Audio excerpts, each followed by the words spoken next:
welcome on into another episode of the Big Time Sports Podcast Show. It's Mitch Pinnell and Mitchell Ballin here to give you the latest of what's going on in the sporting world. Mitch, have you tried the new Charged lemonade from Panera yet? Yes, how new? Are we talking just the general Charged lemonades? Well, that it's they new to have? me. It's new to me with all the stories I've been hearing about it lately. With the what is it now? Okay, Two yeah. people have reportedly died because of drinking excess amounts of this energy infused lemonade they have over Panera. Yes, I've tried it. I just wanted to make sure there wasn't like a new flavor that dropped like yesterday or something. Hmm. I've tried it before. It's pretty solid. I will have no comment on the alleged things happening because of the Charged lemonade. Take care of yourselves. That's all that matters. You know what you put into your body. Yeah, it's actually delicious. I could use Good. some caffeine right now. Yeah, very, I need very to. tired. I'm already starting to cut back on energy drinks as we are speaking. I've already bought like 4-ounce little glass bottles that I can just pour 1 can of energy drink in over the next 4 days. But enough about my daily drinking habits. Let's talk about what's going on in the sports world. Before we do that, though, we want to remind you guys, if obviously you're here on YouTube, be sure to like, subscribe, and hit the bell. You can also find us on Spotify and Apple Podcasts, BigTimeSportsOhio.com, and at pretty much everywhere on our social networks. You know where we are at this point, 122 episodes in. I mean, Mitch, we can start talking about it here. We've made the transition over from the fall to the winter season. Basketball is underway in Stark and Tuscarawas counties and everywhere in the state of Ohio. Right now, Mitch, there's a lot of good players out performing for their respective teams, both on the boys and the girls side. Which aspect of this game to you so far has been sticking out the most in Stark County? Well, first off, it was a very nice break we had from football to basketball. It lasted all about 3 days, maybe. Pretty Shoot, much. I was calling games while the state championship was going on. Still, that's why I was able to join you Saturday at Tom Benson Hall of Fame Stadium. So my day off actually was 0. When you look around all these teams, Mitch, I can't pick out one specific player because that would not be fair to the rest of the players in the Federal League, both for the boys and girls. But, Mitch, this might be the most wide open / competitive Federal League we are going to have, at least in boys basketball, in quite some time. You look at all the teams in the Federal League. There's 2 that I just don't see where they're at compared to all these other teams. That's Hoover and Perry. I would love for them to prove me wrong. I'd love to see them have success and, make this a 7-team race. But when you look at the rest of the Federal League, Mitch, without Hoover and Perry in it, let's start with the Federal League champs from last year. It was a co-Federal League championship, I believe, between Jackson and Green. Green returns 5 kids that started. They weren't the all starting 5 last year. They would rotate kids in and out for starting 5. So they returned that. So the experience is there for the Green Bulldogs. Jackson returns 3 of their starting guards from last year. So the guard experience is there for Jackson. They have 1 senior on the entire roster. So you look at that, a lot of kids had to step up last year. Some other kids are going to have to step up quicker this year. Cam Weekly being one of them. He's already doing that. You look at Glen Oak, Ja'Cory Lipkins, Bryce Broom. That's a team that surprised everybody in the Federal League last year, I think, under head coach Rick Hairston. That's a team that you don't want to face. You look at Lake, Chance Kastenheiser, one of, if not the best player in the Federal League. Now, he will not be playing until January. He suffered an injury during practice. It looks like all is okay. It's just more precautionary, make sure he's rehabbed and everything. And then you look at Camp McKinley. This is a team with a brand new head coach and alumni as their head coach. We had him on here in the podcast earlier in the calendar year. They opened up their season with a 20-point win over Alliance, which is where their coach left to come to McKinley. Mitch, those 5 teams, I think any of those 5 on any given night, whether they're at home or away, can win a Federal League matchup. And I think that there is a real possibility that you're going to see teams that are really, really talented and just a lot of fun to watch beat up on each other. I truly do not expect, I believe last year it was Jackson and Green who only had 2 Federal League losses. I will be stunned if the Federal League champion this year only has 2 losses, because I think this is the most competitive and most even playing field we have had in quite some time in the Federal League for boys basketball. No, I like the type of teams you were shouting out there. You mentioned the McKinleys, you mentioned the Jacksons, you mentioned Sean Weatherspoon, who coaches now the Bulldogs, getting that victory over the Aviators this past week for McKinley. And there's a lot of players, as you mentioned, that are going to be standing out this year. You have guys like Ja'Cory Lipkins coming back for senior year over at Glen Oak High School, a two-time first-team All-Selection in Stark County. You have Kyle Monterrubio, who steps up after last year's Federal League Player of the Year. Owen Woolbert graduated from Jackson. So Rubio is now a junior. He will be trying to get more of this Jackson offense going as the season goes along. You want to even talk about guys like Brady Rollison, the senior from Green High School. Yeah. He's an Ohio State baseball recruit, but he can still perform well in the basketball court. Helped Green last year to a share of the Federal League Championship, along with senior teammate Jarrett Taylor. This is a guy that can play a lot of different positions, whether it be from inside the paint to playing point guard at 6'6". He's kind of a jackknife type of player. It's really fascinating to see all this sort of talent we have in the Federal League and beyond. And then in Tuscarawas County, you have the similar matchups here. We're already getting into some overall season play. League play is just getting underway. Buckeye Trail and Canaan Valley got on the board the other night, but right now the boys just very young in their season. Girls have had a couple of their games already into this campaign as well. Currently, Buckeye Trail and Strasburg are top the league at 2-1, both at 1-0 in conference play, and then a three-way tie between Ridgewood, Highland, and Indian Valley at 3-0 on the girls' side. So in the IVC South. So this is going to be one where we're going to be keeping an eye on what's going to be happening here in the next couple of weeks to see how we can get a better idea of where the conferences will stand as we go into the new calendar year. Hey, Stark County, it's your friends from the local Board of Mental Health and Addiction Recovery, and we have a challenge for you. We're asking you to create a new habit and check in on someone every day. Nothing fancy, just a simple text, phone call, or note on social media to ask someone how they're doing. You don't have to be a professional, you just have to ask and then listen. Are you someone who could use a check-in? Text 4HOPE to 741-741 anytime, day or night, or dial 988. Brought to you by Stark County Mental Health and Addiction Recovery. Wendy's without the Wendy's app is like Nugs without the sauce. Or a Frosty without the fries. Or a hamburger without the fresh beef. No! Level up. Get the app to order ahead, order delivery, earn free food, and get app-exclusive offers. One app, all the Wendy's. Offer for a limited time at participating Wendy's. Terms apply. App registration required. Fresh beef available in the contiguous U.S., Alaska, and Canada. You deserve the best. And at Ferris Chevrolet, Buick, Cadillac, Toyota, that's what you get. We consider you, the customer, to be part of our family. Anybody can make promises, but when you visit Ferris, you get the Ferris deal from a Ferris wheel. So if you're looking for a car, truck, or van, think Ferris. Think Ferris. Where you matter. You matter. Everyone plays a part. We all have a role. Each of us can make a difference. You do matter, and the best way to have a positive impact is to pay it forward. With each of us helping one another to cope, feel better, and know that we belong. Pass on the positivity today. Tell someone else they matter too. Alt Care. Alt Care, Alt Care. Where you matter. You invest a lot in your home and vehicle purchases. Van Nostrand Young and Associates want you to feel secure should anything happen to those investments. We partner with providers like Grange Insurance and other industry leaders to be sure you're presented with the most complete coverage to fit your needs.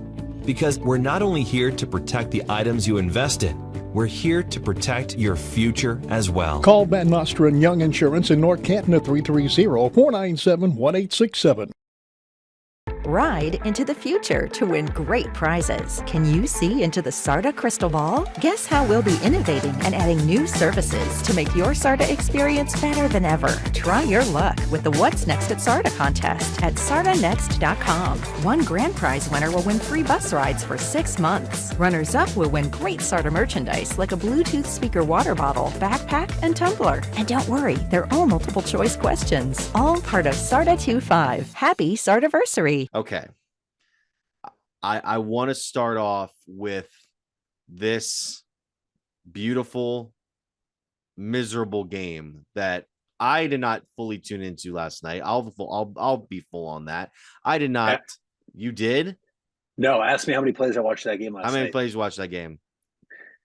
Live, 0. I just Oh. watched the 4th down play, the end of the game on Twitter. So I guess you would technically say I watched 1 play. I'm sorry, 2, because I saw Zeke's touchdown on Twitter as well. Well, So I didn't watch any of the game live because I had better things to do than watch 2 pathetic football teams play each other.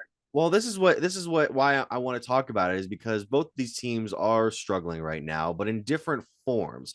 The Patriots are struggling because this is the worst New England team we've seen in literal decades. They're going to be a top 5 pick here. They wanted the number 1 pick, but because they get this victory, it's not in a great spot right now because the Bears really have an advantage with the 2 picks they have already, and then the 1 pick, it seems the Steelers helped them locked it up.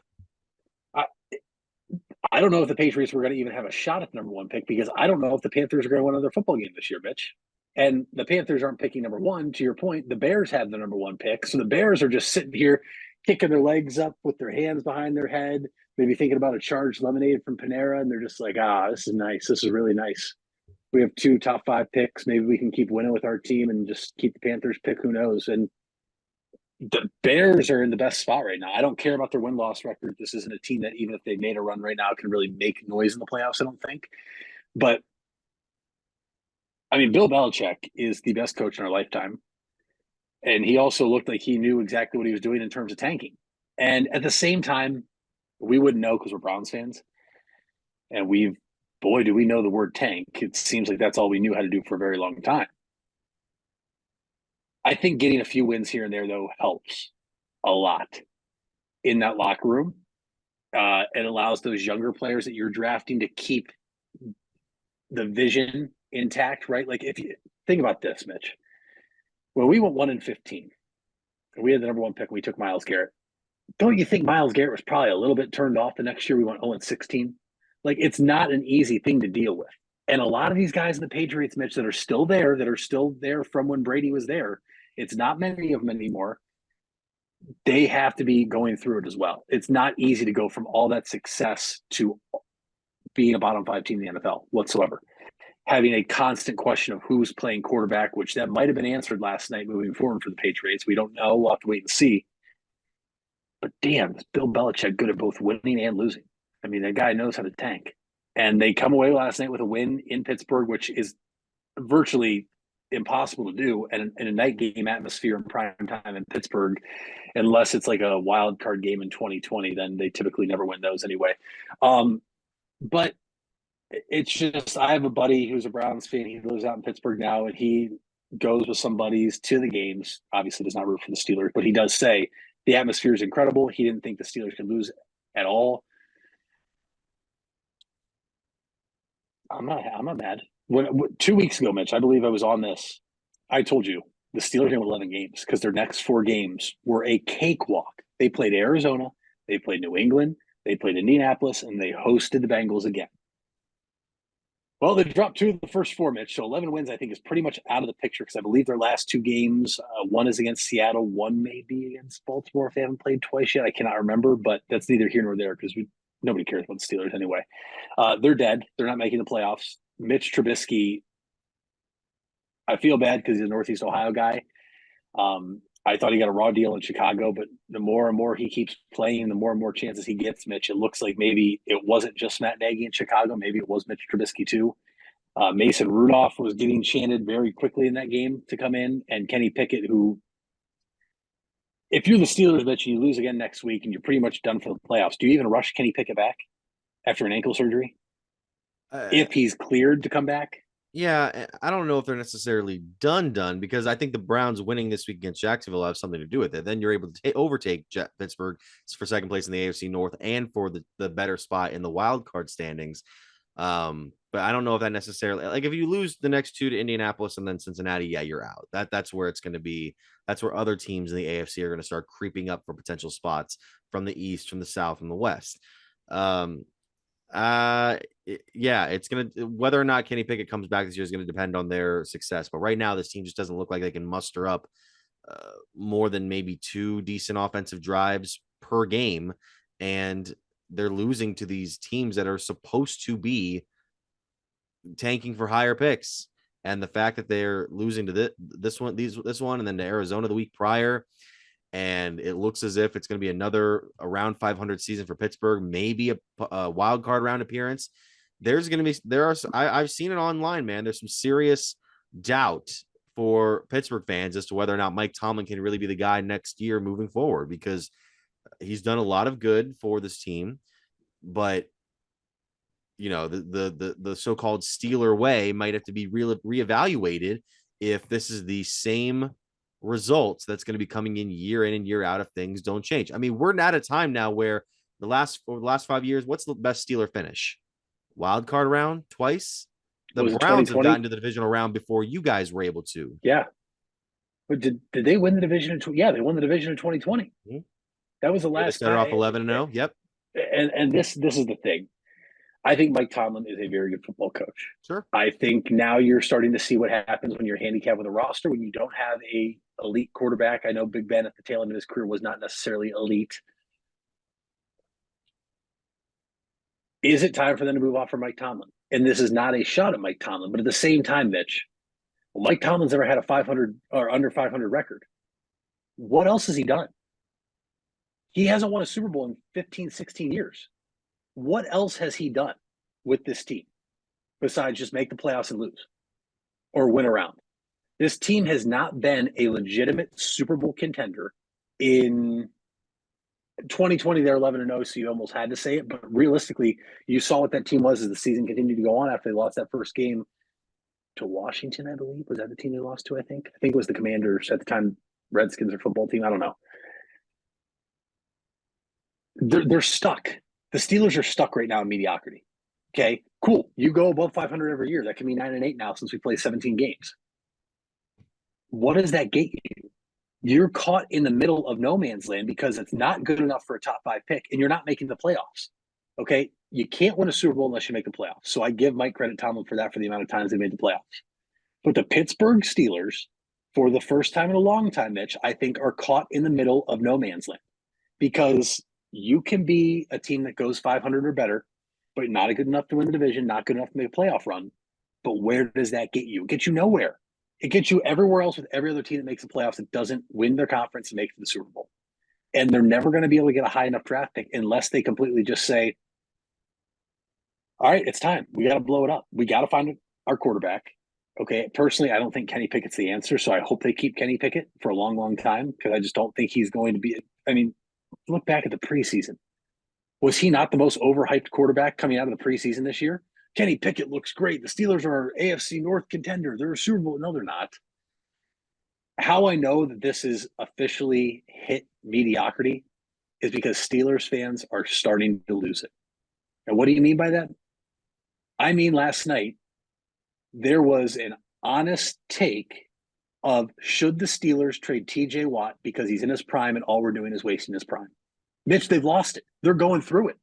Pittsburgh Steelers fans, welcome to mediocrity, because that is what you are. Okay. So now you have to figure out, are we going to go make moves to get this team back to where we expect them to be? Or are you going to have to accept, for knowing the Steelers, I wanted to say 3-5 years. It could probably just be 1 or 2, where you just have to say, okay, it's not going to be our year this year. We have to build the youth up. We have to do this. We have to go get guys like this and maybe get a new coaching staff. I don't know.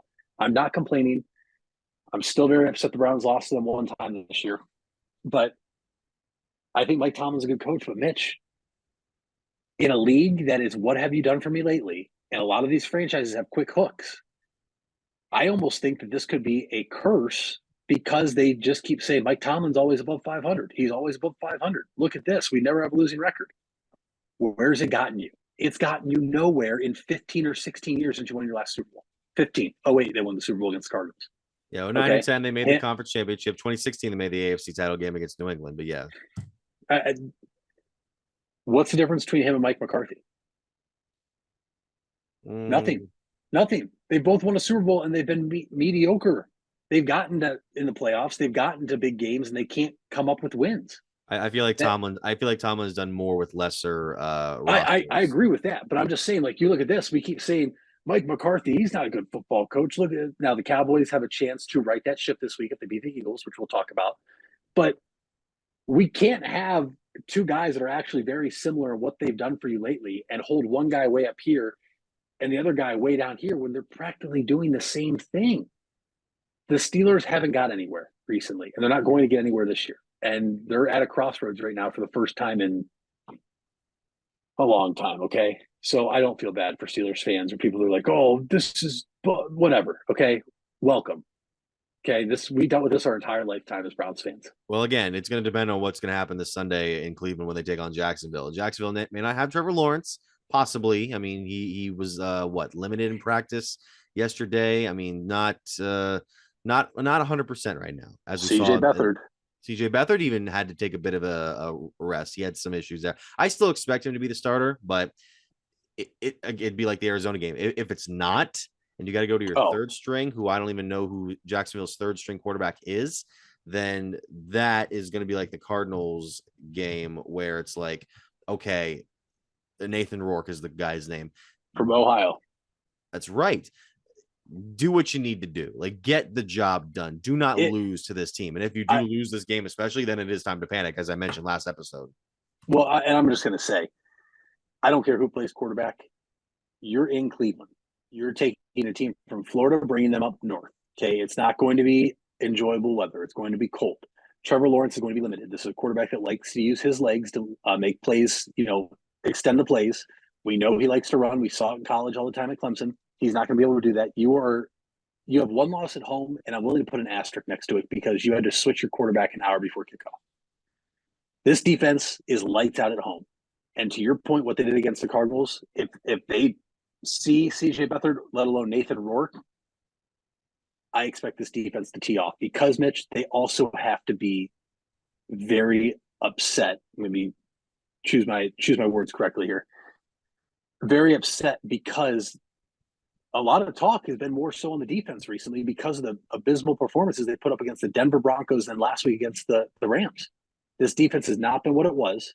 I think part of that is because Denzel Ward's out. Now he has returned to practice. Hopefully he's able to go. This is a game that the Browns have to win no matter who plays quarterback. And if they don't, it's time to panic. And I don't know if we should even have the conversation of extension for Stefanski because at 7, what were we? 7-4? Mm-hmm. Were we 7 and 5? 3. Or we were 7-3. Yes. Yeah. And all the talk was, extension. Well, you've lost 2 in a row. And if you lose to a limited Jaguars team this year, it's time to panic. The Browns have a chance to pretty much solidify their spot in the wild card race this weekend because the Steelers lost. You have the tiebreaker over the Indianapolis Colts, who have now jumped up into the 7th spot or 6th spot, I believe, because the Steelers lost last night. You play the Houston Texans still, but also you play the Bengals last game of the season. You still play the New York Jets at home. You still play the Chicago Bears next week. Like, those are 3 very winnable games. 10 games should get you in. 11 wins absolutely get you into the playoffs. This is a must-win game for the Browns. Yeah, 79%. This is according to Pro Football Focus. 79% chance of making the playoffs with a victory. 39% if they were to lose this game. And it is now time for another segment of Fuel, Move, Recover, featuring Dr. Michele Iono, physical therapist and president of Advancing Athletics. Doctor, thank you so much for taking the time again this week. Thanks, Mitch. And, with this week comes the start of the holiday season here in Tuscarawas County and beyond. I mean, so many people are getting ready for the holiday events. I mean, not only is it enjoyable to get gifts year round, but especially at this time of year, and especially the right gifts can make a real difference in your training and your performance. I think that, it's maybe the most adult thing ever for me is that now, like, I think about, gear and my kit and new bags instead of just like video games and, Nerf guns and whatnot, So, and mostly, I was definitely like deep in my jock mode in high school and whatnot, even though I was loving that, PlayStation. But I think the difference is that now, Mitch, I understand the difference between like what good gear does, or like, some of these things that we're going to talk about, like what a difference it really does make on how you play, how you feel, how you recover, whatever. Obvious, and this is a good time now, like our segment Fuel, Move, Recover is obviously built off of our platform, Advancing Athletics platform, because, we do so many like big projects with organizations like military and schools and, police and whatnot. It's like, what encompasses health, wellness, thriving, performance, and it's how you fuel, how you move, and how you recover. And so thinking about that same stuff relative to gifts and athletics and, performance and, the topics that we cover every week, it's so much easier now to like understand, oh, that stuff is more important than the new Spider-Man game, even though the new Spider-Man game is also really cool. With that, we want to go over some potential gift ideas you could give your student athlete or anybody else really during this holiday season. We want to go over the fueling ideas. I mean, a lot of people have to make sure they keep themselves nourished, keep themselves hydrated throughout the year.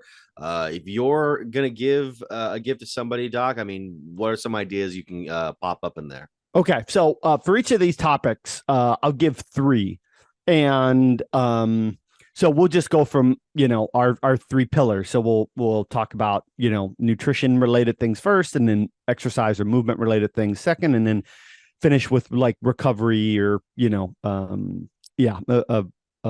third. Okay, so first with the fuel stuff. Just kind of like what I always say, not that I have to give the medical disclaimer because we're just talking about gear and whatnot, but just like I always say about how this is like individualized and blah, blah, blah, all that stuff, it does apply. So if anybody has any questions or thoughts about, different products or services that we touch on versus the ones I mentioned, like, of course, reach out and we'll talk about info at the end. Well, the 3 things that I thought would be really useful to like either mention or talk about that kind of cover the wide range of options and also connect with other topics we've discussed in the past is first is like proper like sports hydration. So a lot of people choose Body Armor or Gatorade Still or whatnot, and there really are better options out there. The 2 most common are Liquid IV and Nuun. Nuun is Nuun.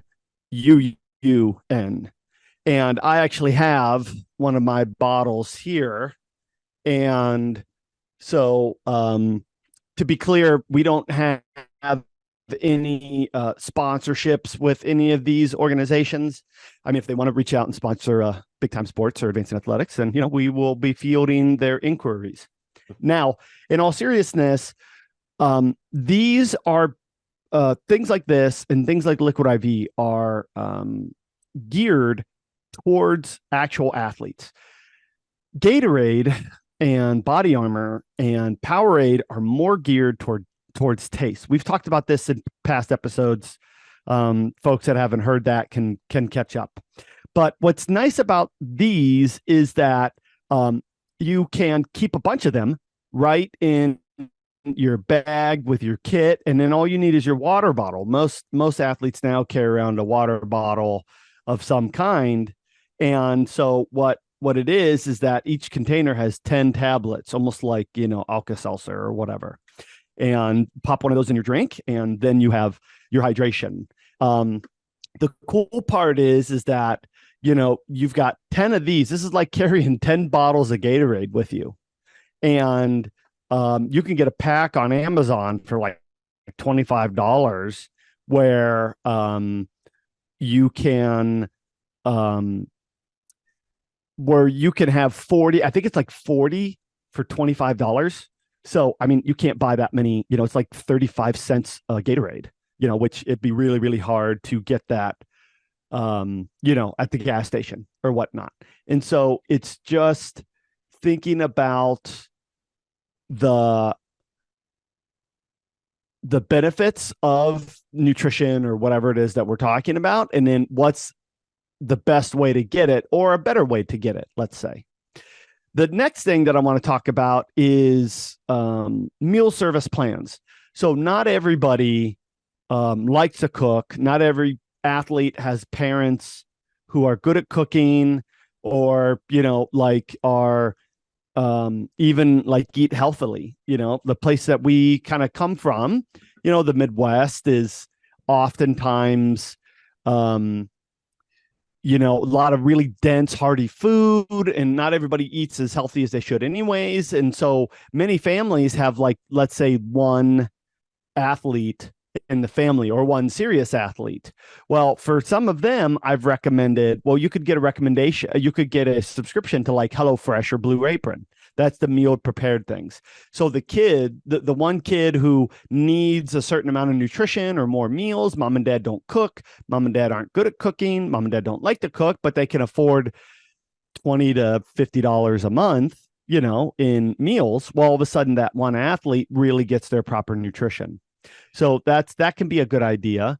And then depending on familiarity or whatnot, you could learn how to make the meals yourself, or, maybe let's say that you're a really serious basketball player, since we're in the winter sports.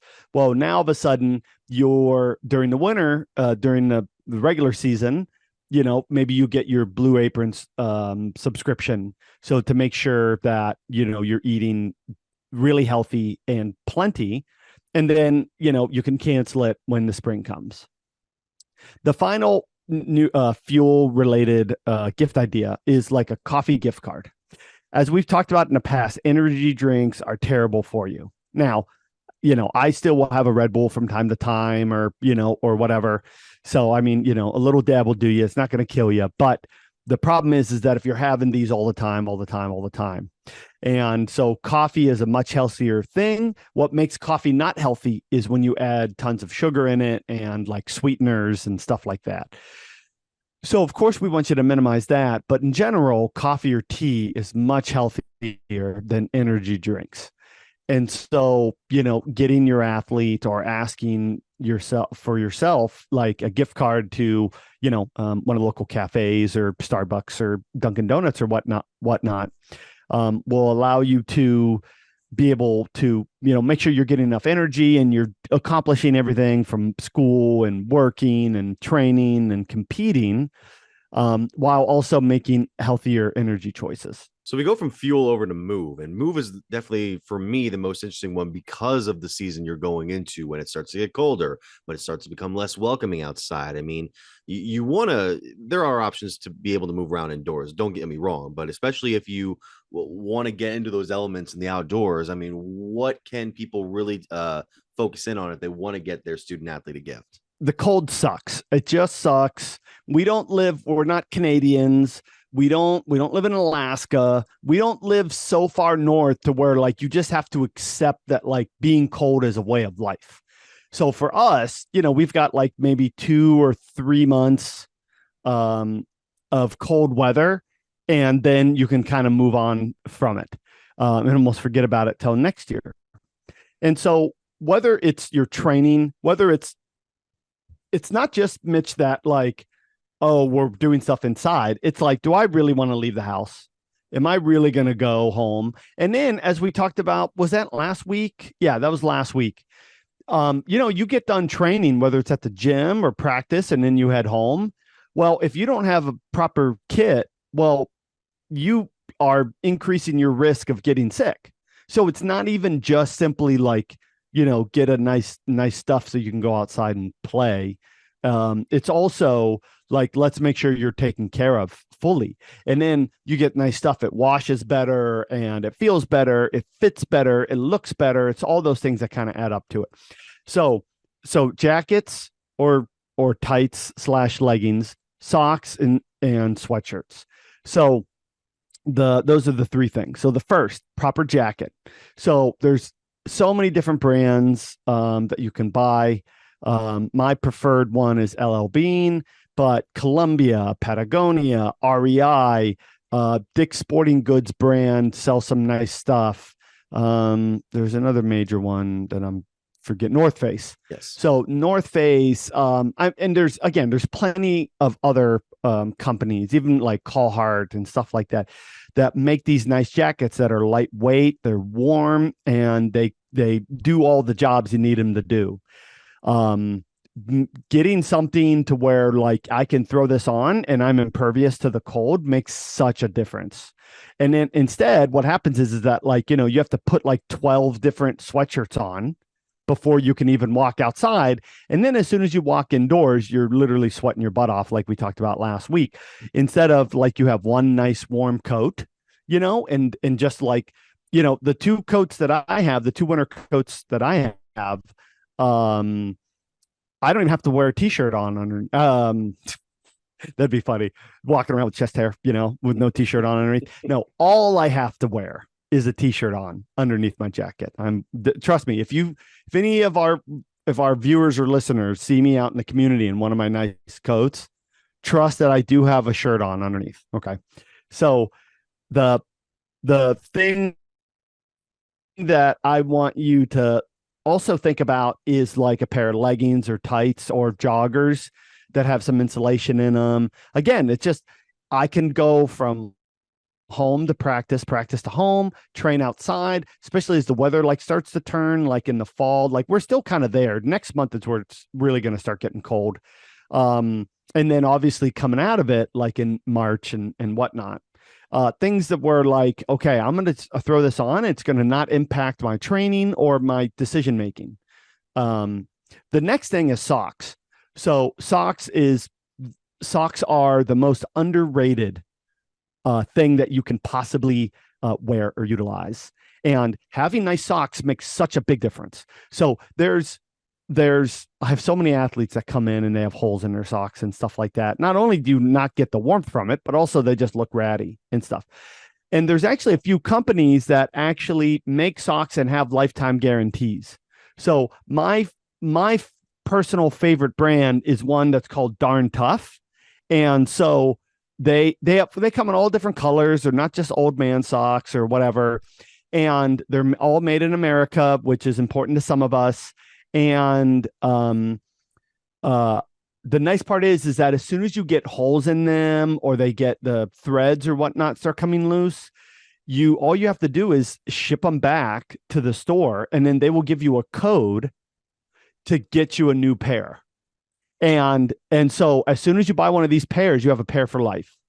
And so what we do is, I discovered them when I was living out near Vermont, and then and that's where they're made. I forget if I said that or not. And so what we do is that we will wait, me and my siblings and my dad and mom will wait until we have, you know, like maybe 5 or 6 or 10 pair that have holes in them.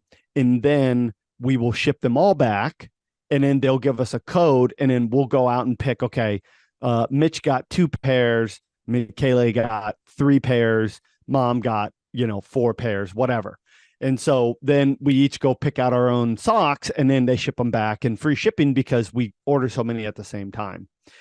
And so I'm not afraid to wear my quote unquote nice socks. It's like sometimes you wear like the ones that just barely have a hole in them, and other times you'll wear the ones that are actually nice. Well, now I just wear my nice ones all the time because as soon as they get holes in them, I'm going to send them back. They are like between $15 and $30 a pair, which again is a lot of money for one pair of freaking socks. But A, they're made in America. B, lifetime guarantee. So where they get you is A, they have people like me, like just promoting them, telling everybody I can because they're such great socks. That's how they make money. And the other reason is that as I wear out the holes in mine and I send them back, or I'm holding them to eventually send them back, well, then I need something else to wear. So I buy more pairs. So then I have like a rotation. So I'm never out of socks. And now like these are the only ones I wear now, because all the other brands, Mitch, as soon as I get holes in them, you got to throw them out. So I don't have to wear holes with socks anymore. And that is one of the biggest game changers. Keeping your neck warm and keeping your feet warm is one of the nicest things that you could possibly do in order to, feel good and keep training and whatnot. And Darn Tough is not the only brand that does it. Another common brand is Feetures, Feetures. And they also do that. They send them back too. But I'm a one brand kind of guy. So Darn Tough is the one I'm sticking with. The final thing is, as I alluded to a second ago, keeping your neck warm is a good sweatshirt. And that's, you might notice, the viewers might notice I have my Advancing Athletic shirt on underneath, and I wore this in order to show. Not only does it have, it's a running sweatshirt, not only does it have, the thumb holes, as so many do, it's got a reflective marker on the sleeve out here, the hood, as most, and then my favorite part, Mitch, is it has a face mask. So when I'm going outside and it's like really cold, I can put that face mask up, and then breathing your hot breath into that face mask warms you up so much better, especially when the wind's blowing. Like last week, I wore this thing almost exclusively because, oh my gosh, it makes such a difference. And then when you pull it down, it kind of bundles at your neck. So it's not real restrictive, but it stops the air from getting to your neck. And that's the other thing too, again, because all that, if your neck starts getting cold, then all of a sudden your body's having to work harder because that's where you lose most of your heat is, as I said, your feet and your neck. And especially for somebody like me who shaves their head, I especially don't have any hair. And so, like you have that nice head of lettuce that helps keep heat in. I don't have that. So keeping my neck warm is especially important. And there's a few different brands that make these, and I actually just ordered another one from Under Armour, and and then a cheap alternative to this, Mitch, because there's not a bunch of brands that make this, is you can buy one of the Dickies. We were wearing those like during the pandemic. Yeah. So that's the other thing too you can do is then you just wear that around your neck, and you'll see football players like that, like pull it up, like that and whatnot. What was crazy was that during the Browns game, a couple of the LA Rams players were wearing the whole head, thing up and then over their mouth. It's like, you guys are in LA and SoFi is indoor. Yeah. Like the game wasn't in Cleveland. Yeah, I think they do a lot of that to maintain a veil of privacy when they're doing their workouts for sure. So we go from pre-gaming, or you go from the pre-workout stuff with fueling, the workout stuff with moving, and then the post-workout stuff with recovery is a big one too, because once you get done with that workout, you want to adjust from the cold weather potentially to getting yourself settled in temperature, getting yourself settled in your rest. I mean, what are some big things that people can give to their student athletes to ensure quality recovery? Okay, so we'll go by quick with these. And the way that we define recovery in our system is really it's stress management, mental and physical. And so the two things for physical stress management or recovery, a foam roller and a percussion gun. But part of the reason why we're going to go by more quickly with these things is that we've talked a lot about this stuff already. So foam roller, you can buy a really cheap one. The only thing that I would say is don't buy the one with the nubs on it or that's hollow. Those things are very, very rigid. So they are not comfy at all to use. But if you buy one that's squishy, you shouldn't be able to like squeeze it and leave your fingerprints in it. That's too much the other way. The Goldilocks zone is the firm ones that you can kind of hit and they kind of make a sound. And then there's almost no give to them whenever you squeeze them. You can buy those on Amazon for like $20, a 3-footer. If you have a couple kids, you can cut it in half, and all of a sudden they each have their own one. Cutting a 3-footer in half, 18 inches, is also a much more compact size that you can take with you and whatnot. Next is and so that is plenty, absolutely plenty. You do not need a percussion gun. So mom and dad, if you're listening to this, I did not tell your athletes, your kiddos to, have you buy them a $400, Theragun. But if you're looking to add something else to your arsenal, you already use your foam roller and you want some more targeted recovery, then a percussion gun can be a great option. They do make cheaper ones, for like as much as $50. And then, like I said, like really nice ones by Theragun and Volt and some other brands that can be multiple hundreds of dollars. Generally speaking, with Theraguns or percussion guns, massage guns, people call them, they're hitting you. We've talked about this before also, but so they're tapping on you in a really fast way. So typically those are, I mean, that's percussion. So that's the actual name for it. The more settings, the better for those. So there should be the stroke, so how far it moves, the obviously the frequency, how fast it moves, multiple heads, shapes, like a battery life. These are all things that you're going to get more benefit from if you can find a model that you can afford that has those options in them, because they work for different muscle groups and, and different intensities. If you're like sore from a game versus sore from lifting versus sore from practice versus sore from an injury, so on and so forth. And then the final thing, which might seem counterintuitive, but noise canceling headphones or earbuds. So rest is very important for athletes. Being able to lay down, take a nap, or not even sleep, but just like get some quiet time is super valuable. So being able to put your earbuds in and then be able to just like, go to noise canceling mode and then be able to rest, and then have a lot of the outside ambient noise kind of canceled makes such a big difference. I do that when I meditate because, again, it allows me to really focus on my meditation rather than being distracted by the outside world. A lot of people like to train in them. I don't like that because it's almost like swimming. It's almost like you're like underwater and you lose your ability to perceive what your body is doing. The way you breathe, your brain perceives that when you hear your own breathing, when you hear your own footfall. Like all these things are really useful and really valuable feedback. And we don't play with earbuds in. So learn how to do it, practice the way you play. So learn how to do it. Learn how to practice or train without your noise canceling earbuds. It's okay to have that. I do that too. I just have them on my Beats on transparency mode. So that's the other thing is that, again, it's like I have an hour before practice. I'm caught up on homework. I need to take a nap really quick. Everybody's home from school. Everybody's making a bunch of noise. Maybe you even share a bedroom, with a sibling. Okay, I'm going to put my earbuds in, put on noise canceling mode, and then I actually can get some peace and quiet and get some rest so that I'm ready to really go and perform at my best for the next workout.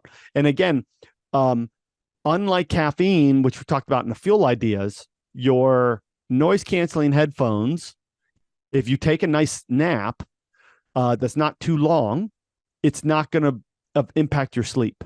Whereas if you have an energy drink, you have too much caffeine from coffee or tea, that will have a negative impact on your recovery later down the road.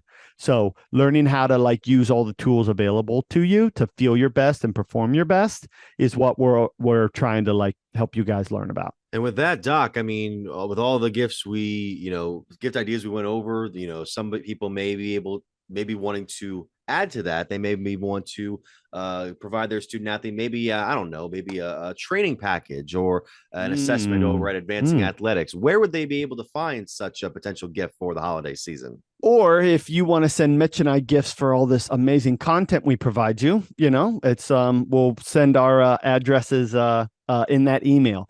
You can reach out to me at recover@advancingathletics.com. And then as usual, Twitter and Instagram at Michele Iono, MICHELE IONNO, and Facebook and Instagram is where we post stuff for the company, Advancing Athletics.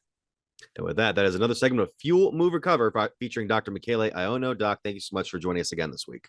Thanks, Mitch. Happy holidays. Vive Auto Sales, located on West High Avenue in New Philadelphia and Cleveland Avenue in Canton, is a used car dealership committed to getting financing for everyone. We give every customer that walks in our showrooms a prime buying experience, no matter their credit score or financial situation. Current inventory can be viewed at www.wefinancenow.com. Check out our Facebook pages for the most up-to-date information about upcoming events and promotions happening at Vive Auto Sales. Are you trying to increase your speed, quickness, vertical leap, and agility? If so, NST Sports Performance is for you. NST trains athletes ages 5 through pro. NST designs each program specific to the athlete's needs, goals, and sports. For more, visit nstsports.com. Locations in North Canton and New Philadelphia. It's nstsports.com. If you're looking for a new or pre-owned car or truck, why not see the Parkway Auto Group? Parkway is a special group of automotive experts with 8 brands to satisfy your needs. Come see the difference at the Parkway Auto Group on Commercial Parkway in Dover. 8 brands and 1 family. It's Parkway Auto Group. The Furby Electric Supply Company has bright ideas for your home. Save money by converting to energy-efficient electrical products or add ambiance with beautiful lighting features. It begins with a professional consultation and a visit to the Furby Lighting Showroom. Then certified Furby contractors complete your project right and on time. Since 1934, 4 generations have built a reputation of quality and trust, and they offer emergency services too. Just visit Furby.com. That's F-U-R-B-A-Y. The Furby Electric Supply Company. It takes a lot of practice to have a winning team. Albin Title has over 100 years of combined experience handling real estate, title, and escrow transactions. They serve Tuscarawas, Stark, Carroll, Harrison counties, and more. So choose Albin Title for your next home refinance, sale, or purchase. They'll get it done quickly and professionally. Contact Albin Title at 330-334-5800 or visit their website albintitle.com. Let them put their experience to work for you. We all have 206 things in common. Our bones keep us up and moving. And we at Cleveland Clinic Union Hospital care about every single one of them. From the tip of your finger to a brand new hip, our orthopedic experts will keep you going while keeping you safe. For every break and breakthrough, for every bone and joint, for every care in the world. Get the care you need when and where you need it. Visit unionhospital.org. Fall is in the air and part-time career enhancement courses at Buckeye Career Center are on the horizon. Registration is now open for Introduction to Beekeeping, Basic Small Engine Repair, and Sign Language. These part-time offerings run on Tuesday evenings and begin in November. Let Buckeye Career Center help you learn a new skill or advance your current skill set. Call 330-339-2288 for more information or to reserve your seat in one of these or our other part-time classes. Have you checked in on someone yet today? This is your reminder. A simple text, call, or message. You don't have to be a professional to check in. You just have to ask and listen. Are you someone who could use a check-in? Dial 988 24 hours a day, 7 days a week. A message from Stark County Mental Health and Addiction Recovery. Now, I want to move on to another story here involving football. Then that the Heisman Trophy ceremony is tomorrow. I'm not focused on that as much. I'm going to be honest with you because I think we know the winner of that's going to be Jaden Daniels. I couldn't, I take back what I said about him before. I couldn't care less that they lost 3 games this year. Dude balled out this year. Dude earned it, and he's going to earn it tonight or tomorrow night, rather. The question is about one of the other candidates and one Ohio State receiver, Marvin Harrison Jr. Now, obviously, Marvin is one of the most touted wide receiver prospects in a long, long time for the upcoming National Football League draft. Here's the thing, though, because the Buckeyes did not beat Michigan during Marvin's time there, because they did not win the Big Ten title game, because they did not make it to the back to the playoff again, there's a possibility that Harrison may decide to come back for one more season. There were reports that he and Trevion Henderson were given a ton of money in potential NIL deals if they were to stay. This is something that would be very unusual in an era where the college athlete is more business oriented than ever, and therefore you want to ensure your best chances of making it to the league and therefore making all the money and therefore getting the opportunity to play at the professional level. And with all the recruits that you would get for Ohio State, you'd think, oh, they'd be able to replace him no problem, even though it would be at least a slight step down because Marvin was so good. Do you see a possibility where they could garner back Marvin Harrison for one more year, try it one more time, try to get the rivalry win, and try to finish the job they couldn't over the last 2 years? I think it's a real possibility. I don't want to talk myself into it because I don't want to get upset if he doesn't come back. ultimately it's so risky because if he comes back and gets hurt, Mitch, then you're going to have all the what if questions.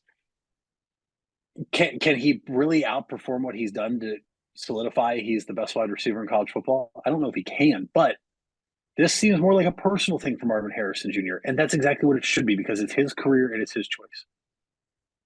This is somebody I feel like we almost haven't seen a wide receiver of this magnitude, at least in terms of the mentality he has of unfinished business, right?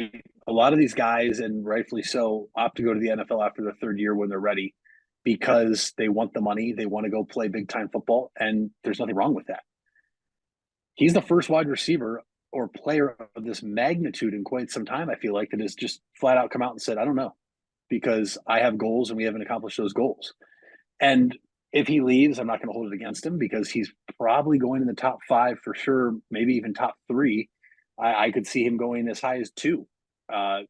If the Bears get the number 1 pick and they're comfortable with Fields, could they take him number 1 overall? Maybe. That's the beauty of having number 1 pick. Could the Bears trade it and then get somebody else? Maybe, but I just don't know. Obviously, I want him to come back because he is just an unreal athlete, unreal player, unreal wide receiver, a Heisman Trophy finalist. Hard to believe he wouldn't be there again next year if he comes back to Ohio State. The one thing you have to remember is with Kyle McCord transferring, they were high school teammates. Yes. Is Marvin Harrison Jr. willing to try to adapt to a new quarterback? Whether we think Kyle McCord was good, great, not good, bad, that doesn't matter. There was still chemistry there between him and Marvin Harrison Jr. from their days playing together in high school. I think it ultimately depends on who the quarterback will be at Ohio State next year. Will we find that out soon? Who knows? It looks like the Buckeyes are linked to a UCLA quarterback that has entered the portal, somebody they offered before he went to UCLA. There's a number of good quarterbacks in the portal. I don't know. Could it be something as simple as we're surprised and he wins the Heisman and decides to go to the NFL? I think that could play a factor. I don't necessarily think he's going to win the Heisman. I do think it's going to be Daniels from LSU. I don't think there's any Ohio State fan that would not take Marvin Harrison Jr. back. And I'm sure a lot of teams in the Big Ten would be very upset if he came back too, just because of the magnitude of player he is. And also the recruits Ohio State has coming in at wide receiver. You bring him back, that just allows another guy to step up quicker while he's on the field and grow up a little bit faster. And I'm all for that. I don't know. I just don't know. It's tough because I want him to go to the NFL and be successful. I want him back here. I just don't want to see him make a decision that he comes back here and gets hurt, but you obviously cannot predict injuries. We remember what happened with Jackson Smith and Jigba, although he couldn't declare at the time. He had to come back for another year and then ultimately just got hurt and had to sit out. I'm kind of torn here. I really am. What about you? Well, I mean, you want to talk about chemistry between McCord and Harrison. McCord threw for 24 touchdowns this year, just over 3,100 yards. Marvin Harrison caught 67 passes for over 1,200 receiving yards and 14 touchdowns. So Harrison accounted for over 38% of McCord's passing yards, a lot of them on big plays, and over 58% of the touchdowns that McCord threw. So the guy was productive for his former high school slinger. I think, though, with time, he'll be able to connect with another quarterback should he want to come back. And it would be good to see him kind of help lead these younger receivers that are incoming. That being said, I just you're kind of playing with borrowed money in the sense if you bring Marvin back for one more year, because the second he has a significant injury or even a middle of the road injury, or the team is out of playoff contention, like let's say they get maybe a shocking loss or two there in the early part of the season, he may just decide, hey, this isn't for me anymore, and just go and just do what Joey Bosa did, just be like, I'm out, and that's the end of it. So at the same time, you look at what Joey, or was it Nick Bosa? Well, it was Nick Bosa. I'm sorry. I don't know why I thought it was Joey. Nick. Well, it's okay. We had two of the greatest defensive ends in college football, and then two all-pro players in the NFL now. I can't see Marvin Harrison Jr. getting hurt and leaving the team in terms to get ready for the draft. He strikes me as somebody that is all about the team because his goals, Mitch, are team goals. He wants to beat Michigan. He wants to win a Big Ten championship. Yeah, you get a ring for winning the Big Ten championship, and we know you get the gold pants for beating Michigan, but he has team-oriented goals. So I would have to think, even if something were to happen to him and he comes back and he does suffer an injury, which, knock on wood, hope that doesn't happen, I still believe he would be a very positive influence at Ohio State in terms of helping those younger wide receivers, being in that room still, almost as a graduate assistant in some sense. I think he would be a huge help, along with Brian Hartline, who has just flourished in terms of recruiting and getting wide receivers to where Ohio State now is almost considered wide receiver U, along with a few other schools in college football. I could be dead wrong. He could potentially get hurt and opt to go train back home and get ready for the draft, which if that happens, you can't knock him for that either. I just truly think that Marvin Harrison Jr. has been one of the most likable superstars we have seen in college football in quite some time, because everything he says and he does is the right way. He carries himself in the right way. He's never been in the news for anything wrong or been a bad teammate in terms of reports. So to me, it's if he leaves, best of luck. I'm going to root for him wherever he goes. If he comes back, goodness gracious, I will gladly take him back. And you're probably talking about favorite for the Heisman next year. I don't know what's going to happen with Jordan Travis, how long he's going to be out for Florida State. I would have to assume those two are going to be at the top of the list, knowing that Bo Nix and Michael Penix Jr. will be gone. Jaden Daniels have another year eligibility if he wants to come back. I'm not entirely sure. I don't follow LSU football that much, but I'm kind of torn. I would gladly take him back though, because man, oh man, would that just keep this Ohio State offense in a groove, and whatever quarterback walks in here, then if we get one from the portal, what a life, what a luxury to have. Or if Ohio State says, hey, Air Nolan, 5-star freshman coming in, we're going to start using true freshmen. What a luxury that is for a freshman quarterback. I don't know. I'm happy he has not been steadfast on he's leaving. It also, though, allows us as Ohio State fans to have this hope that he comes back, and then if he doesn't, we're going to be semi-crushed. Yeah, in a way. I mean, what we want to get your guys' intake on that. If you think Marvin Harris should come back for another season, or will he come back for another season? Have you checked in on someone yet today? This is your reminder: a simple text, call, or message. You don't have to be a professional to check in. You just have to ask and listen. Are you someone who could use a check-in? Dial 988 24 hours a day, 7 days a week. A message from Stark County Mental Health and Addiction Recovery. Wendy's without the Wendy's app is like Nugs without the sauce. Or a Frosty without the fries. Or a hamburger without the fresh beef. No! Level up. Get the app to order ahead, order delivery, earn free food, and get app-exclusive offers. One app, all the Wendy's. Offer for a limited time at participating Wendy's. Terms apply. App registration required. Fresh beef available in the contiguous U.S., Alaska, and Canada.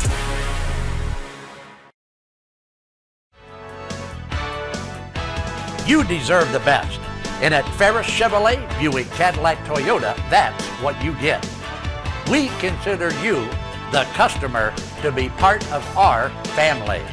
Anybody can make promises, but when you visit Ferris, you get the Ferris deal from a Ferris wheel. So if you're looking for a car, truck, or van, think Ferris. Think Ferris. Where you matter. You matter. Everyone plays a part. We all have a role. Each of us can make a difference. You do matter, and the best way to have a positive impact is to pay it forward. With each of us helping one another to cope, feel better, and know that we belong. Pass on the positivity today. Tell someone else they matter too. Alt Care. Alt Care, Alt Care. Where you matter. You invest a lot in your home and vehicle purchases. Van Nostrand Young and Associates want you to feel secure should anything happen to those investments. We partnered with providers like Grange Insurance and other industry leaders to be sure you're presented with the most complete coverage to fit your needs.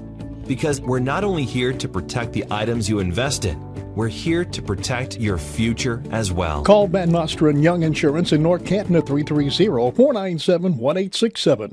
Ride into the future to win great prizes. Can you see into the SARTA crystal ball? Guess how we'll be innovating and adding new services to make your SARTA experience better than ever. Try your luck with the What's Next at SARTA contest at sartanext.com. One grand prize winner will win free bus rides for 6 months. Runners-up will win great SARTA merchandise like a Bluetooth speaker water bottle, backpack, and tumbler. And don't worry, they're all multiple choice questions. All part of SARTA 2.5. Happy SARTAversary. Down below. Finally, I mean,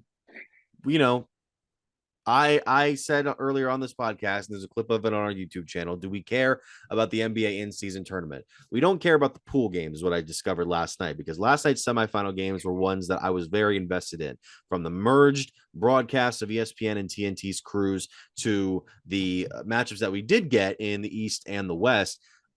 I found myself being captivated more and more by this Vegas set, very flashy, very colorful Final Four in a sense for the NBA that has one of the marquee teams with one of the marquee players in the West, and LeBron and the Lakers, pitting up now against this sort of scrappy underdog team in the Indiana Pacers, who beat the Milwaukee Bucks last night. I mean, I'm still, jury's out still for me on whether or not the in-season tournament is the success that the NBA wants it to be. But I think last night was a big step up from where I had been the previous couple of weeks, where we're just getting these random games with these dumb looking courts and weird jerseys. But now I'm starting to come around on it. Yeah, I mean, I am too. I think that there is more positive than negatives of the in-season tournament so far.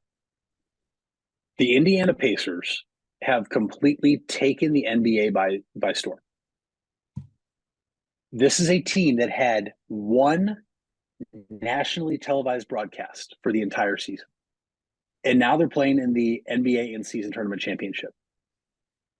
You have been able to see the growth and development and a budding superstar in Tyrese Halliburton, which is what we need, Mitch. The NBA is run by superstars. We know that. Now, look, what LeBron James is doing is not even normal. Every single time he takes the floor, I feel like the graphic goes up of guys in their 21st year and how many points they average. I feel like the highest is 7.7 points. Meanwhile, LeBron's out here averaging 25 and a half. And it doesn't make sense. And he does not look like he's in year 21. He looks like a veteran that's maybe in year 15. That's not normal.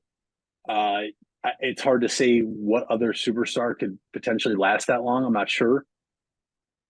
But you've now seen Tyrese Halliburton bud. You've now seen the style of which the Indiana Pacers play basketball of, hey, we may not be good at defense, but guess what? We're really good at offense and shooting the basketball, and we're just going to outscore you. And that's what they've done every single game, I think. It's mind-boggling. They scored 128 points again last night. In the one pool play game in the in-season tournament, they played the Hawks. The over-under of that game was set at 256, and it was over. They score in bunches, and Tyrese Halliburton not only is a phenomenal player and can score, he is a phenomenal passer and facilitator, and he doesn't turn the ball over. And last night you heard Woj, Adrian Wojnarowski with ESPN say, Rick Carlisle's kind of feeling rejuvenated. A lot of people, I think, forget he's the head coach of the Pacers until they watch the Pacers. He's had to adapt and allow these young guys to play a style in which best suits them. And now Tyrese Halliburton apparently is in this driver's seat, you'd say, of becoming a superstar and going to the front office and saying, hey, I'm committed to staying here. Let's go make some moves. I'm going to try to get guys to come play in Indiana, which isn't easy. I mean, the reality of it is similar to Cleveland in terms of the market, in terms of the weather. A lot of guys aren't going to just go there willingly unless you throw a lot of money at them, or unless there's a superstar there like LeBron was able to get guys to come play in Cleveland. It sucks because they're in the central of the NBA Eastern Conference, and they're in our division, and we have to play them so much. But Mitch, this is a fun basketball team.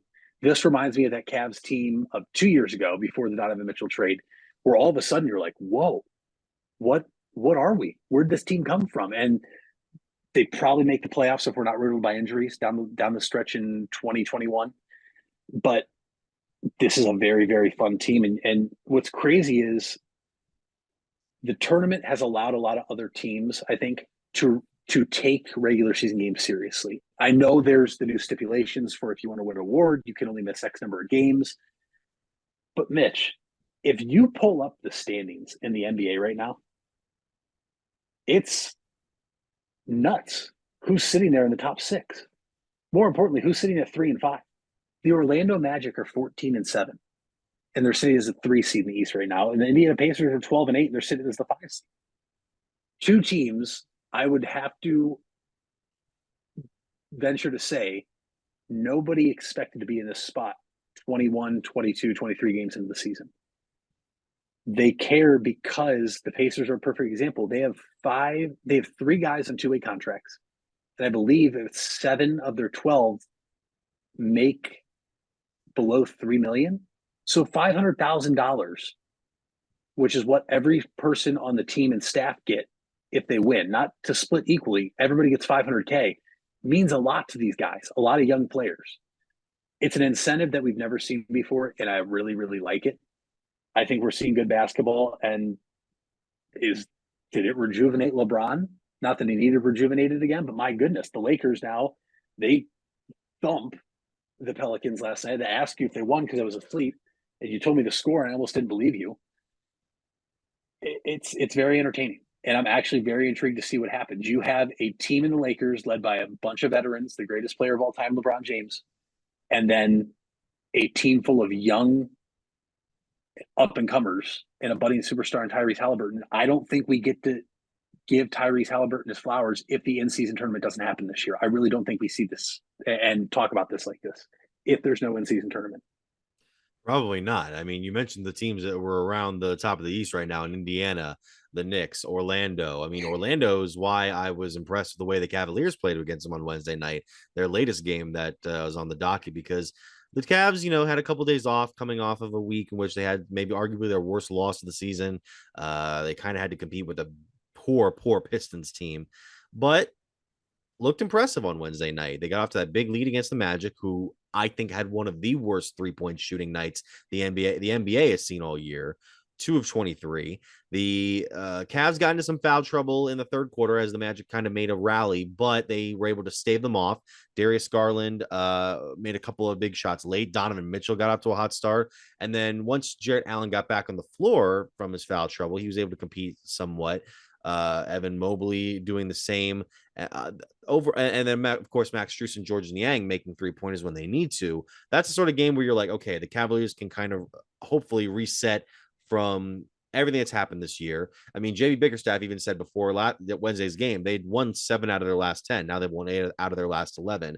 I think this is where we start to see the Cavaliers make a bit more of the run that we thought to expect from them just based on the last 2 years.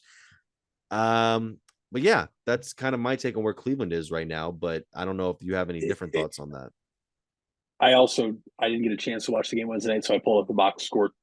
To your point, the Orlando Magic were 2 of 23 from 3-point land. Yes. That is 8.7%. I have to venture to say that's probably the worst shooting performance from 3 so far this season. You have to look at this team. Look, the other player nobody's talking about right now, and it's unfortunate, is Paolo Banchero. He dropped 42 in that loss in his second year. And he has been phenomenal. You look at Franz Wagner, though, Mitch, 3 of 16. This is a guy that the Magic need, and he has been so good. But you have to give credit to the bigs and Evan Mobley and also Jarrett Allen, as well as whoever else was guarding him that night, because they made it tough on him. Even Tristan Thompson had a block in that game that kind of really helped the team get back settled on offense after Orlando was making a couple of shots in there. Orlando had so many and ones. That team was just bullying inside, and it was so frustrating to see, especially with the way Banchero can move around well. There were angles that he was taking these layups on that I was like, how are you even able to make that? But yeah, to your point, the guy is one of the most undersold players right now. And to your point as well about the and ones, the Magic attempted 37 free throws the other night to the Cavs 20 attempts. So that's in the first half. It was crazy. It was like they were in the 20s in their free throws. Cavaliers were 8 of 9. so as much as some people were complaining about the officiating, and there were some poor officiating calls that night, the Cavs actually challenged 2 calls that were fouls on them, and both of them were successful. I think it was more so just Orlando being on average one of the tallest. I think they might be the on average tallest starting 5 in the NBA, because like Banchero was standing over Dean Wade the whole time while he was defending him. You have guys like the Wagners and maybe one of the other players I'm struggling to think of right now, but they were looking taller than Mobley, bigger than Mobley and Allen. So the fact that you're able to compete with them still, get those threes when you need, big for the team momentum going forward.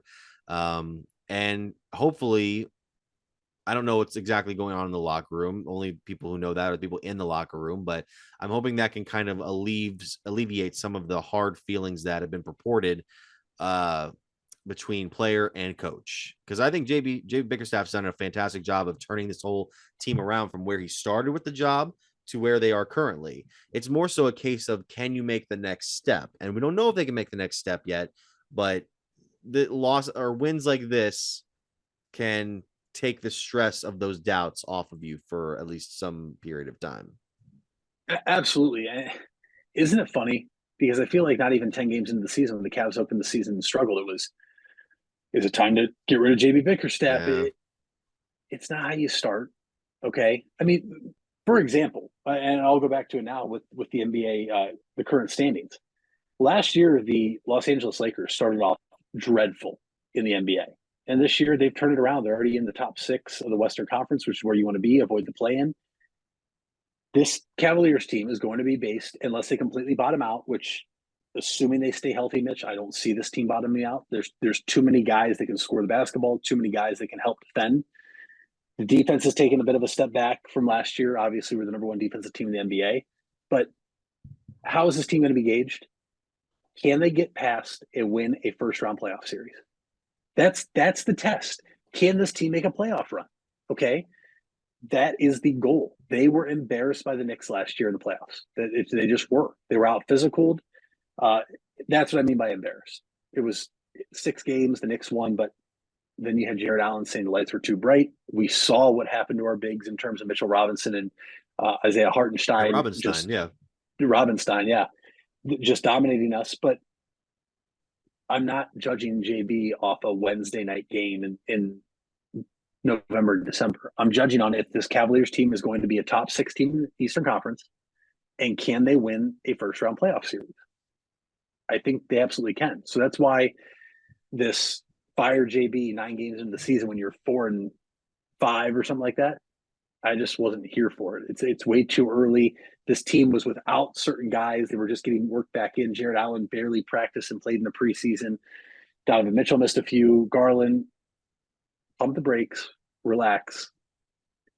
We know that the season really gets going and everything, wins and losses matter. But what's the one thing we learned? And it's not a fair assessment or test, but what's the one thing we learned when LeBron was here? One thing, I mean, the month of January didn't even matter. That's when LeBron would typically take his longest breaks. That's when the Cavs would typically have their worst record of a month in the NBA season. It's when the All-Star break kind of comes around is when you really see teams pick it up a little bit, like, oh, okay, it's time to go. Can the Orlando Magic, can the Indiana Pacers, can the New York Knicks keep up with what they've been doing so far? Or are these teams going to bottom out because of the youth and inexperience of other teams turning it on? I don't know, but let's pump the brakes. We're not even to Christmas Day yet, people. Okay, like that's when the big games start. And then I would venture to say, outside of LeBron's last year in Cleveland, because he played every single game that year, the worst record of an entire full month when he was a Cavalier was January. And whether that's right or wrong, it didn't matter. Now, we had the greatest player, and he could carry a team to the finals, which we saw multiple times. But I think the Cavs are fine. I'm not worried. I'm more surprised that it's always, is it the coach instead of, do we need to make a trade? I feel like it's kind of upsetting in a sense that they want to get rid of JB because, to your point, Mitch, look what he's done with this team since he took over. he has completely flipped the narrative and has completely gotten this team back on track to where we want to be as a franchise. And if you fire him mid-season, who are you going to get? All you're going to do is put an interim tag on somebody. And are they really going to make that many adjustments to change what this team is? I don't know if you can in the middle of the season. I don't know either. And that's going to do it for this episode of the Big Time Sports Podcast Show. We thank you so much for listening or watching. Mitch, what is the fact of the day? You have no muscles in your fingers. All your muscles that control your fingers are in your palm. Makes sense.